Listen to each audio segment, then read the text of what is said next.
தமிழ் சொந்தங்கள் அனைவருக்கும் டேப் சதீஷனின் அன்பு வணக்கங்கள். இன்னைக்கு நம்ம பார்க்க போறது வந்து 10வது திருமுறைங்க. சமய பக்தி இலக்கியம் பார்த்துருந்தோம் இல்லையா? பக்தி இலக்கியத்தில் பார்த்துட்டு இருக்கும்போது இதுவரைக்கும் நம்ம வந்து திரு ஞானசம்பந்தர், திருநாவுக்கு அரசர், அதுக்கப்புறமா மாணிக்க வாசகர், சுந்தரர் எல்லாம் பார்த்துருப்போம். நீ பார்க்கறது 10ஆம் திருமுறையில் இருக்கக்கூடிய திருமூலரை பத்தி பார்க்க போறோம். சரிங்க, இந்த திருமூலர் அப்படிங்கும்போது எப்பவுமே கொஸ்டின்ல இருக்கக்கூடிய ஒருத்தர். இவன் குரூப் 1 எக்ஸாமா இருந்தாலும் நமக்கு வந்து இதுல கேட்டிருக்கேன். என்ன அப்படின்னு கேட்டா 18 சித்தர்கள்லையும் இவர் தான் ஒருத்தரா வர்றாரு. அது மட்டும் இல்லாம 63 நாயன்மார்கள்லையும் இவர் ஒருத்தர். சரியா? அது மட்டும் இல்லாம 18 சித்தர்லையும் இவர் தான் முதல் சித்தர்னு சொல்றாங்க. 63 நாயன்மார்கள்லையும் இவர் முதல் நாயன்மார் அப்படின்னு சொல்றாங்க. மூவர் முதலி அது வேற. இதில் முதல் சித்தர் முதல் நாயன்மார் அப்படின்னு இவரை பத்தி எல்லாம் சொல்றாங்க. ஓகே, இவரை பத்தி பார்க்கலாமாங்க? இவரை பத்தி இப்ப பார்க்கலாம் அப்படின்னு சொன்னா நமக்கு வந்து முதல்ல இவருடைய பேர் என்ன, இயற்பெயர் அப்படின்னு கேட்டா இவருடைய இயற்பெயர் வந்து என்ன சொல்றாங்க, மூலன் அப்படின்னு சொல்றாங்க. சரியா? இருந்தாலும் இவருடைய பேர் வந்து என்ன சொல்லப்படுதுன்னா சுந்தரன் அப்படின்னு வந்து சொல்லப்படுது. சரிங்க, அது என்னங்கிறதெல்லாம் பார்ப்போம். முதல்ல இவர் எழுதின நூலை பத்தி பார்த்துருமா? இவர் எழுதுனது வந்து 10ஆம் திருமுறையா தொகுக்கப்பட்டிருக்கேன். சரிங்க, 10ஆம் திருமுறை இருக்கு இல்லையா?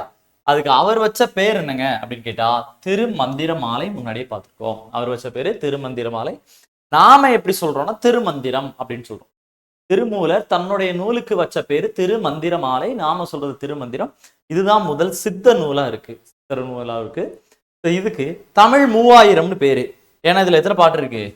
3000 பாடல் இருக்கு. 3000 பாடல்கள் இருக்கிறதுனால அதுக்கு இன்னொரு பேரு தமிழ் 3000 அப்படின்னு சொல்றோம். சரிங்க, இப்போ இவர் வந்து ஒரு 3000 ஆண்டுகள் வந்து வாழ்ந்த வருஷத்துக்கு ஒரு பாட்டா இவர் எழுதினாரு அப்படின்னு சொல்றாங்க. திருவாடுதுறையில இருப்பாரு, வருஷம் ஃபுல்லா தியானத்துல இருப்பாரு. ஒரு நாள் மட்டும் கண் முழிச்சு அவர் ஒரு பாடல் எழுதி வச்சுட்டு மறுபடியும் தியானத்துக்கு போயிடுவாரு அப்படின்னு சொல்லப்படுது. இவர் எழுதின தமிழ் 3000த்துல இருக்கக்கூடிய 3000 பாடல்களும் 3000 ஆண்டுகள் இவர் வாழ்ந்து எழுதினதா சொல்லப்படுது. சரி, அந்த திருவாடுதுறைக்கு இன்னொரு பேர் தான் நவகோடி சித்தபுரம் அப்படின்னு வச்சிருப்பாங்க. இந்த திருமந்திரம் இருக்கு இல்லையா? திருமந்திரத்துல எத்தனை பிரிவு இருக்குன்னா 9 பிரிவு. அதாவது பிரிவுக்கு தந்திரம்னு பேரு. 9 தந்திரம், 232 அதிகாரங்கள்,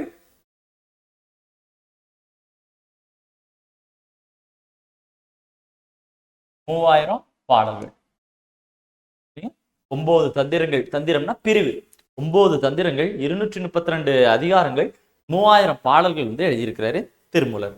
சரிங்க, திருமூலர் அப்படின்னு சொல்லும்போது அவரை பத்தி பார்க்கலாம். அவரை பத்தி பார்க்கலாம் அப்படின்னு சொன்னா அவருடைய இயற்பெயர் என்னங்க அப்படின்னு கேட்டா மூலன் அப்படின்னு சொல்றாங்க. சரிங்க, அவருடைய இயற்பெயர் என்னங்க? மூலன்.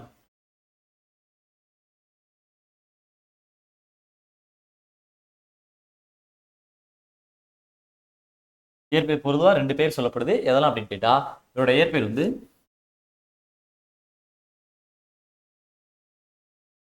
சுந்தரன் அல்லது மூலன் அப்படின்னு சொல்றாங்க. சரிங்க, இது என்ன அப்படின்னு சொன்னா பொதுவா நம்ம புத்தகத்துல கொடுக்கும்போது இவருடைய இயற்பெயர் மூலன் அப்படின்னு தான் சொல்றாங்க. சரியா? ஸ்கூல் புக்கை பொறுத்த வரைக்கும் இவருடைய இயற்பெயர் மூலன்னு சொல்றாங்க. ஆனா சில புத்தகங்கள்ல இவருடைய பேர் வந்து சுந்தரன் அப்படின்னு சொல்லப்படுது. இவர் வந்து சுந்தரனாக இருக்கும்போது, சரியா, சுந்தரனாக இருக்கும்போது வயதான காலத்துல வந்து என்ன பண்றாரு, தன்னோட வயதான காலத்துல ஒரு நாள் ஒரு ஊர் வழியா, காட்டு வழியா நடந்து போறாரு. போகும்போது அங்க ஆடு மேய்ச்சிட்டு இருக்கக்கூடிய மூலன் அப்படிங்கிற ஒருத்தர் வந்து இறந்துட்டாரு. மூலன் அப்படிங்கிற பையன் இறந்துட்டார் திடீர்னு. அப்போ அங்க சுத்தி இருக்கக்கூடிய மாடுகள் எல்லாமே என்ன பண்ணுது, அந்த மூலனுடைய உடம்பை பார்த்தா அழுகுது. அந்த மாடுகளை சமாதானப்படுத்துறதுக்காக சுந்தரனாகிய இவரு தன்னுடைய உயிரை மூலனுடைய உடம்புக்குள்ள மாத்திட்டாரு. சரிங்க, சுந்தரனாகிய இவரு தன்னோட உயிரை அந்த மூலன், இறந்து போன மூலன் அப்படிங்கிற ஒரு பையன் இருக்காரு இல்லையா, அவர் உடம்புக்குள்ள மாத்திட்டாரு. மாத்திட்டு தன்னுடைய வயதான உடம்பை இழுத்து கொண்டு போய் ஒரு ஓரமா போட்டார். புதர்ல ஓரமா போட்டு இப்ப மாடுகள் எல்லாம் அதோட வீட்டுக்கு கொண்டு போய் விட்டுட்டாரு. மாடுகள் எல்லாம் அழுதுகிட்டு இருந்துச்சு இல்லையா, அந்த அழுதுகிட்டு இருக்கக்கூடிய மாடுகளை சமாதானப்படுத்தி வீட்டுல கொண்டு விட்டுட்டாரு. அங்க போனோடனே இவரோட ஆக்டிவிட்டீஸ்ல எல்லாருக்கும் ஒரு சந்தேகம் வருது. எப்பவும் பேசுறதை விட வித்தியாசமா பேசுறான் மூலன் அப்படிலாம் கேட்கும்போது என்னாச்சு உனக்குன்னு கேட்கும்போது அப்போ அவர் சொல்றாரு, என் பேரு சுந்தரன், நான் வந்துகிட்டு இருக்கும்போது இந்த ஆடு மேய்ச்சிக்கிட்டு இருந்த பையன் இறந்துட்டான். இந்த மாடுகள் எல்லாம் அழுதுகிட்டு இருக்கும்போது இந்த மாடுகளை சமாதானப்படுத்துறதுக்காக தான் நான் என்னோட உயிரை இந்த உடம்புக்குள்ள மாத்திக்கிட்டேன். அங்க போய் பார்ப்போம்னு சொல்லிட்டு அங்க போய் பார்த்தா பழைய உடம்பு இல்லை. அதுக்கப்புறம் இந்த உடம்புலயே அவர் தங்கிட்டாரு. அதனாலதான் இவர் பேர் வந்து மூலன். அதுல அடைமொழி மரியாதைக்காக அடைமொழியும் சேர்த்து என்ன பண்ணிட்டோம், திருமூலர்னு பேர் வச்சிருக்கோம். இப்போ இதுதான் சுந்தரன் அப்படிங்கிற பேர் மூலன்னு மாறி திருமூலர் ஆனதுக்கான கதை. இப்போ திருமூலர் கிட்டத்தட்ட 3000 ஆண்டுகள் வாழ்ந்திருக்காரு. வருஷத்துக்கு ஒரு பாடலா எழுதி எவ்வளவு பாடல் எழுதியிருக்காரு? 3000 பாடல் எழுதியிருக்கிறாரு. இவருக்கு என்ன சிறப்பு பேர் சொல்றாங்க அப்படின்னு கேட்டா, சரியா, சிறப்பு பேர் பார்த்துருமா? இவருக்கு சிறப்பு பேர் வந்து 2 சொல்றோம். முதல் சித்தர். முதன்மை சித்தர்னா அகத்தியருங்க. இவர் முதல் சித்தர். ஆதி சித்தர். ரெண்டு ஒரே மீனிங் தானே? முதல் சித்தர் ஆதி சித்தர்னா ஒண்ணு தானே? முதல் சித்தர் ஆதி சித்தர் அப்படின்னு வந்து இவரை நம்ம முதல்ல சொல்லிக்கிட்டு இருக்கோம். சரிங்களா? முதன்மை சித்தர் அப்படின்னு கேட்டா யார் வருவா? முதன்மை சித்தர்னு கேட்டா அகத்திய மாமுனி வருவாரு. சரிங்க? அகத்திய முனிவர் இருக்கார் இல்லையா? அவரை தான் முதன்மை சித்தர், குருமுனி, குடமுனி, கும்பமுனி ஃபர்ஸ்ட் கிளாஸ்ல பார்த்தோம். ஞாபகம் இருக்கா? First class or second class பார்த்துருப்போம் இல்லையா? ஓகேங்க. அப்ப இவருக்கு பேர் என்ன? முதல் சித்தர் அல்லது ஆதி சித்தர் அப்படின்னு பேர் வச்சிருக்கோம். இது கேட்ட கொஸ்டின் தான். ஆதி சித்தர் என்று அழைக்கப்படுவர் யாருங்கிறது நமக்கு ப்ரீவியஸ் கொஸ்டின்ல இருக்குது. சரிங்களா? ஓகே. இப்போ இவரை பத்தி நம்ம பார்க்கலாம்னா இவரோட பாடல்கள் முக்கியங்க. சரி, எந்த ஊர்ல எல்லாம் இருந்தாரு அப்படிங்கிறதெல்லாம் பார்த்துட்டீங்க. சரி, நம்ம இப்ப பார்க்கலாம் அப்படின்னு சொன்னா இவருடைய இயற்பெயர் சுந்தரன். அந்த மாடு மேய்க்கக்கூடிய பையனோட உடம்புல மாறினதுனால திருமூலரா மாறினாரு. வருஷத்துக்கு ஒரு பாடல்னு பாடி 3000 வருஷத்துல 3000 பாடல் பாடியிருக்காரு. இவர் பாடின பாடலுக்கு இவர் வச்ச பேரு திரு மந்திர மாலை. நாம வச்ச பேரு திரு மந்திரம். அதுல 3000 பாடல் இருக்கிறதுனால தமிழ் 3000 அப்படின்னு நம்ம வந்து சொல்றோம். சரியா? ஓகே. அது மாதிரி அந்த பாடல் பார்த்தீங்கன்னா 9 தந்திரங்களாகவும் 232 அதிகாரங்களாகவும் பிரிச்சிருக்கும். அவ்வளவுதாங்க கண்டென்ட். சரியா? எத்தனை திரும்ப இருக்கு. இப்ப நம்ம பார்க்க போறது இவருடைய பாடலை பத்தி பார்க்க போறோம். இவருக்கு முக்கியமா இவருடைய மேற்கோள் குவாட்ஸ் தான் கொஸ்டின் கேட்கிறாங்க. ஒன்றே குலமும் ஒருவனே தேவன். ஒன்றே குலம் ஒருவனே தேவன். இவர் தான் முதல்ல சொல்றாரு. சரியா? எல்லா கடவுளும் ஒண்ணுதான். எல்லா மக்களும். இந்த பாடல் ஃபுல்லா கீழே இருக்கு, நம்ம பார்த்துக்கலாம். நான் பெற்ற இன்பம் பெருக வயகம், அதாவது யாம் பெற்ற இன்பம் பெருக வயகம் சொல்லல, அது வருதாங்க. யாம் பெற்ற இன்பம் பெருக வயகம். லாஸ்ட் 2 இயர்ஸ் முன்னாடி கூட குரூப் 4ல இருந்து கொஸ்டின் கேட்டிருந்தாங்க. யாம் பெற்ற இன்பம் பெருக வையகம் அப்படின்னு சொன்னது யாரு அப்படின்னா திருமூலர். எனக்கு கிடைச்ச இன்பம் இந்த உலகத்தில் இருக்க எல்லாத்துக்குமே அப்படின்னு சொன்ன. அகத்தில் கண்கொண்டு பார்ப்பதே ஆனந்தம். இந்த பாட்டு ஒரு வித்தியாசமான பாட்டா இருக்கும். புரிஞ்சுக்கிறது கொஞ்சம் கடினமான விஷயமான, கடினம்னு இல்லை, கொஞ்சம் வித்தியாசமான ஒரு பாடலா இருக்கும். முடிஞ்ச அந்த பாடல் பாருங்க. அகத்தில் கண்கொண்டு பார்ப்பதே ஆனந்தம். ஸோ இதுக்கு மீனிங் என்ன அப்படின்னா எதையுமே வெளிப்படையா பார்க்காதீங்க. எதையுமே வெளிப்படையா பார்க்காதீங்க. அகம் உள்ளத்தால பாருங்க. வெளிப்புற தோற்றமா பார்க்காதீங்க. வெளிப்புறமா இந்த கண்ணை வச்சு பார்க்காதீங்க. எப்படி பாருங்க? உங்களுடைய கண் கொண்டு பாருங்க. அகத்தில் இருக்கக்கூடிய கண்ணால பாருங்க. எதையுமே ஆழ்ந்து சிந்திச்சு பாருங்க. எல்லா விஷயத்தையும் நம்ம கிட்ட எல்லாராலையும் எதையுமே சொல்ல முடியாது.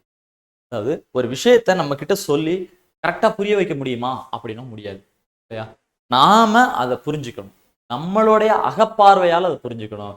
எல்லா விஷயத்தையும் எல்லாராலையும் நம்ம கிட்ட சொல்லி அதை எளிமையா புரிய வைக்க முடியாது. அப்போ அந்த விஷயத்தை தெரிஞ்சுக்கணும் அப்படின்னா அகக்கண் கொண்டு பார்க்கணும். அந்த பாட்டு அகம் கொண்டு பார்ப்பதே ஆனந்தம். நல்ல பாட்டுங்க. சரி, அகத்தில் கண் கொண்டு பார்ப்பாங்க. அடுத்துங்க, மரத்தை மறைத்தது மாமத யானை. இது ஒரு நல்ல பாட்டு. மரத்தை மறைத்தது மாமத யானை. இப்போ மரத்தை மறைத்தது மாமத யானை ஒரு மரக்கட்டையில என்ன வச்சிருக்கோம்? மரக்கட்டையில யானை பொம்மை செஞ்சிட்டீங்க, யானை சிலை செஞ்சிட்டீங்க. நீங்க மரம்னு பார்த்தா யானை தெரியாது, யானைன்னு பார்த்தா மரம் தெரியாது. இவ்வளவுதாங்க, சிம்பிளா முடிச்சிட்டாரு. என்ன நினைச்சு பாக்குறீங்களோ அதுதான். மரம் நினைச்சு பார்த்தா அது யானை இல்லை, யானைன்னு நினைச்சு பார்த்தா அது மரம் இல்லை. அதான் சொல்றாரு, மரத்தை மறைத்தது மாமத யானை. இந்த யானைன்னு பார்க்கும்போது மரம் அங்க இருந்து மறைஞ்சு போகலாம். சரிங்க? ஒரு மரக்கட்டையில பொம்மை செய்யும் போது நம்ம யானைன்னு பார்த்தா அது யானை, மரக்கட்டைன்னு பார்த்தா மரக்கட்டை. ஏதோ ஒண்ணுதான் நமக்கு தெரியும். அதுதான் சொல்றாரு, மரத்தை மறைத்தது மாமத யானை. அன்பே சிவம். இது ஒண்ணுங்க, அன்புதான் கடவுள்ட்டாரு. அன்பே சிவம், சிவனே அன்புன்ட்டாரு. அதாவது சிவம்ங்கிறது ஒரு கடவுளை சொல்றாரு. அன்பே கடவுள், ஒன்றே குலம் ஒருவனே தேவன். அது மாதிரி அன்புதான் கடவுள். மனுஷனுக்கு நீங்க செய்யக்கூடிய சேவைங்கிறது என்னது? அதுதான் இறைவனை போய் சேரும். அன்புதாங்க கடவுள். கடவுளை பார்க்கணும் அன்பு செலுத்துங்க. கடவுளை பார்க்கணும்னா அன்பு செலுத்துங்க. மனுஷங்க கிட்ட அன்பு செலுத்தினா கடவுளை பார்க்கலாம். சரியா? தாங்க சொல்றாரு. உள்ளம் பெருங்கோயில் ஊனுடம்பு ஆயல். உள்ளமே கோவில், உடம்புதான் ஆலயம்ங்கிறது. யோக சமாதி உகந்தவர் சித்தரை. இது ஒரு 2 இயர்ஸ் முன்னாடி கேட்ட கொஸ்டின். யோக சமாதி உகந்தவர் சித்தரை. யோக சமாதி அப்படிங்கிறது யாருக்கு தான் அமையும் அப்படின்னா சித்தர்களுக்கு அமையும். மாதிரி பாடல் பார்த்தலையா? ஒன்றே குலம் ஒருவனே தேவன், யாம் பெற்ற இன்பம் பெருக வையகம், அகத்தில் கண்கொண்டு பார்ப்பதே ஆனந்தம், மரத்தை மறைத்தது மாமத யானை, அன்பே சிவம், உள்ளம் பெருங்கோயில் ஊனுடம்பு ஆலயம், யோக சமாதி உகந்தவர் சித்தரே. இதெல்லாம் அதுல இருக்க மேற்கோள்கள். இப்ப நம்ம பார்க்க 3 பாடல் பார்க்க போறோம். இவரோட பாட்டு கன்சல்ட் பண்ணுங்க, நல்லா பாட்டுங்க. நிறைய பேர் கேட்ட கொஸ்டின் 3 பாட்டு. உடம்பார் அழியின் உயிரால் அழிவர், திறம்பட மெய்ஞானம் சேரவும் மாட்டார். உடம்பை வளர்க்கும் உபாயம் அறிந்தே உடம்பை வளர்த்தேன் உயிர் வளர்த்தேனே. நல்ல பாட்டுலங்க. உடம்பார் அழியின் உயிரால் அழிவர், திறம்பட மெய்ஞானம் சேரவும் மாட்டார். உடம்பை வளர்க்கும் உபாயம் அறிந்தே உடம்பை வளர்த்தேன் உயிர் வளர்த்தேனே. பாருங்க, உடம்பார் அழியின் உயிரால் அழிவர். உடம்பு அழிஞ்சு போனா உயிர் அழிஞ்சிருங்க. உயிர்னா என்ன? உயிர் ஆத்மா, ஆன்மா, நிறைய சொல்லலாம் இல்லையா? உயிர் அப்படிங்கிறத சிம்பிளா சொல்லலாம். நம்ம உடம்புல இருக்கக்கூடிய நம்மளோட உடம்போட ஆக்டிவிட்டிஸ், செயல்பாடுகள். உடம்பார் அழியின் உயிரால் அழிவர். நம்ம உடம்பை நம்ம சரியா பார்க்காம விட்டுட்டோம் அப்படின்னு சொன்னா நம்ம ஹெல்த் டவுன் ஆகுதா? நம்ம ஹெல்த் டவுன் ஆனா என்ன ஆகும்? நம்மளுடைய ஆக்டிவிட்டிஸ் குறையும் இல்லையா? உடம்பால் அழியின் உயிரால் அழிவர். நம்மளுடைய உடம்பை நம்ம கவனிக்காம விடும்போது நம்மளுடைய செயல்பாடுகள் குறையுது. இதுதான் உயிராலும் அழிவர். திறம்பட மெய்ஞானம் சேரவும் மாட்டார். மெய்ஞானம்னா என்ன? உண்மையான அறிவு, உண்மையான ஞானம். நாம உடம்பதான் பார்க்கணும்னு நினைக்கும் போது ஞானத்தை தேட முடியாது. உடல்நிலையில போக்கஸ் பண்ணா அது முடியாது. உடல்நிலை சரியில்லைன்னா ஞானத்தை பார்க்கவும் முடியாது. அதான் சொல்றாரு, உடம்பால் அழியின் உயிரால் அழிவர், திறம்பட மெய்ஞானம் சேரவும் மாட்டார். ஞானத்தையும் தேட மாட்டாங்க. அதனால உடம்பை வளர்க்கும் உபாயம் அறிந்தே, உபாயம்னா வழி, உடம்பை காக்கக்கூடிய வழி தெரிஞ்சு உடம்பை வளர்த்தேன் உயிர் வளர்த்தேனே. உடம்பை வளர்க்கும் உபாயம் அறிந்தே உடம்பை வளர்த்து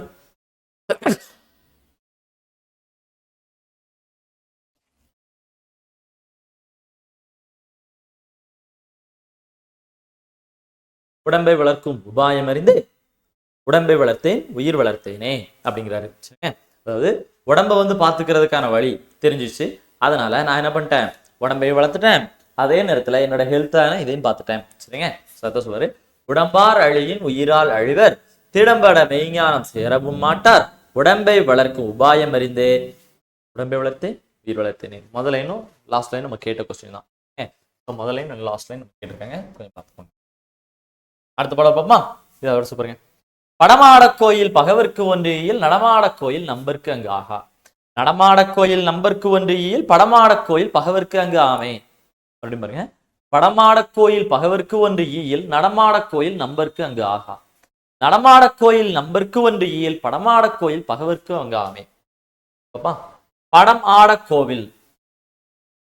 படம் ஆடனா ஓவியங்கள் நிறைந்த, ஓவியங்கள் சிற்பங்கள் நிறைந்திருக்கக்கூடிய கோவில் இருக்கா? கோயில் இருக்கக்கூடிய பகவர், பகவர்னா யாரு? இறைவன். இறைவனுக்கு ஒன்று கொடுத்தால், படமாட கோயில் பகவர்க்கு ஒன்று ஈயில். ஓவியங்கள் சிற்பங்கள் சிலைகள் நிறைந்த கோவில்கள்ல, அப்போதைக்கு ஓவியங்கள் மட்டும் தானே, ஓவியங்கள் நிறைந்திருக்கக்கூடிய கோவில்கள்ல இருக்கிற இறைவனுக்கு நீங்க ஒண்ணு கொண்டு போய் கொடுத்தீங்க அப்படின்னு சொன்னா இறைவனை போய் சேருமாங்க? இறைவன் நம்ம கிட்ட என்ன எதிர்பார்க்கிறாரு? பொண்ணா பொருளா? நான் வந்து உனக்கு வேலை கொடுத்துருக்கேன், மாசம் அதில் 10% சம்பளத்தில் 10% எனக்கு கொண்டு வந்து கொடுத்துரு, உனக்கு கவர்மெண்ட் வேலை தர்றேன், உனக்கு 10% எனக்கு கொடுத்துருனாங்க கடவுள் கேட்க போறாரு. இறைவனுடைய நோக்கம் என்ன? அன்பு தாங்க. இறைவன் என்ன பார்க்கிறாரு? ஆமா, அன்பு செலுத்துறமா, கடவுள்கிட்ட அன்பு செலுத்துறமா, அவ்வளவுதான். இதைத்தான் எதிர்பார்க்கறே தவிர காசோ பொண்ணோ பொருளோ எதிர்பார்க்கல. அவர் என்ன பண்ண போறாரு? சரி, நம்மள மாதிரி அவருக்கு என்ன நிறைய ஆசைகளா இருக்கு, வீட்டுக்கு திங்ஸ் வாங்கி போடணும், கார் வாங்கணும், பைக் வாங்கணும்னு, நல்லா அவருக்கு அந்த செலவுலாம் கிடையாது. அப்ப அவருக்கு நம்ம கொடுத்து என்ன பண்ண போறோம்? அதான் சொல்றது, படமாட கோயில் பகவர்க்கு ஒன்று ஈயில். ஓவியங்கள் நிறைந்திருக்கக்கூடிய கோயில்ல இருக்க இறைவனுக்கு நீங்க ஒன்று கொடுத்தா இவனையும் போய் சேர போறது இல்லை. அன்புதான் சேருமே தவிர பொருள் சேராது. இறைவன் எதிர்பார்க்க அதுதான். நடமாட கோயில் நம்பர்க்கு அங்கு ஆகா. நடமாடக்கூடிய நம்பர், நம்பர்னா அன்பர், யாரு? மக்கள். நீங்க கோயில்ல கொண்டு போய் கொடுத்தா அது இறைவனுக்கும் போகாது, மக்களுக்கும் போகாது. ஆனா நடமாட கோயில் நம்பர்க்கு ஒன்று ஈயில், படமாட கோயில் பகவர்க்கு அங்கு ஆமே. நடமாடக்கூடிய நடமாடக்கூடியவராகிய இந்த மக்களுக்கு நீங்க ஏதாவது ஒண்ணு செஞ்சீங்கன்னா அது இறைவனையும் போய் சேரும், அவங்களையும் சேரும். கோவில்ல இருக்கக்கூடிய இறைவனுக்கு கொண்டு போய் கொடுத்தா அது இறைவனையும் சேராது, மக்களுக்கும் போய் சேராது.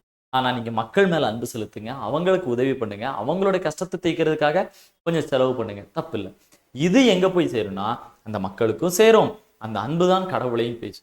இதைத்தான் அன்பே சிவம்னு சொல்லி, மக்களுக்கு செய்யும் சேவையே மகேசனுக்கு செய்யும் சேவை அப்படின்னு நம்ம பின்னாடி படிப்போம்ல, அந்த மாதிரி தாங்க. அதே தான், மக்களுக்கு செய்யும் சேவை தான் இறைவனுக்கு செய்யக்கூடிய சேவை அப்படிங்கிறது நல்ல ஒரு பாட்டு. அதாவது இறைவன் வந்து நம்ம கிட்ட எதிர்பார்க்கறது அன்பு மட்டும்தாங்க. அந்த அன்பு கொடுங்க அப்படின்னு தான் சொல்லுவாரு. ஒன்றே குலமும் ஒருவனே தேவனும் நன்றே நினைமின் நமனில்லை நாணாமை சென்றே புகுங்கதி இல்லைனும் சித்தத்து நின்றே நிலைபெற நீர் நிறைந்து உய்மினே.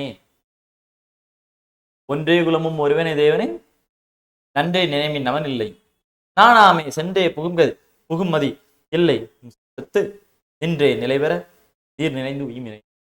நல்ல சொல்லிட்டாரு. ஒன்றே குலம் ஒருவனே தேவன், எல்லா மக்களும் ஒண்ணு. ஒன்றே குலம், எல்லா மக்களும் ஒண்ணுங்க. ஒருவனே தேவன், எல்லாருக்கும் கடவுள் ஒண்ணுதான். அப்புறம் ஏங்க சண்டை போட்டு பிரியுறீங்க? சிம்பிளா சொல்லிட்டாரு. ஒன்றே குலம் ஒருவனே தேவன் அப்படின்ட்டாரு நம்மளை பார்த்து. சரி, சண்டை போடாதீங்க அப்படிங்கிறாரு. அடுத்துங்க, நன்றே நினைவின் நமன் இல்லை. இதை நல்ல மனசுல வச்சுக்கோங்க. நமன் இல்லை, நமன்னா யமன். யமனை பார்த்து உங்களுக்கு பயம் இல்லை.